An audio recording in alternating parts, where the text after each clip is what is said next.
స్వతంత్ర భారత చరిత్రలో పార్టీలకు అతీతంగా ఇంత విస్తృతంగా ప్రజల్లోకి చొచ్చుకుపోయి ప్రజల్ని భాగస్వాములను చేసి ప్రజల ఉమ్మడి ప్రయత్నం ద్వారా ఇన్ని ఫలితాలను సాధించిన సంస్థ ఉద్యమం దేశంలో ఇంకోట్లేదు. కానీ సాధించింది చాలా స్వల్పం.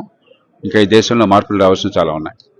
ఆ నేపథ్యంలో టెక్నాలజీ మారింది, కొత్త తరాలు వచ్చినాయి, దేశంలో పరిస్థితులు మారినాయి. వీటిని దృష్టిలో పెట్టుకుని ఈవేళ ఏ రూపంలో మనం ఈ ఉద్యమానికి ఒక కార్యాచరణ కల్పించాలి.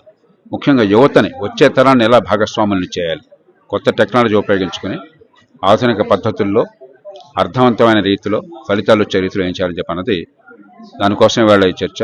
బహుశా తర్వాత జరగబోయే చర్చలో మరిన్ని ఆలోచనలు వస్తాయి. దాన్ని బట్టి కాలక్రమేణా కార్యాచరణ రూపొందించుకుందాం.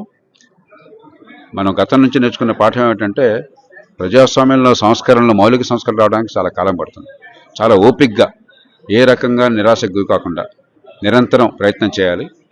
ఖచ్చితంగా వచ్చే 2 దశాబ్దాల కాలంలో మంచి మార్పులకి వివిధ సందర్భాల్లో కాలం అనువుగా ఉన్నది.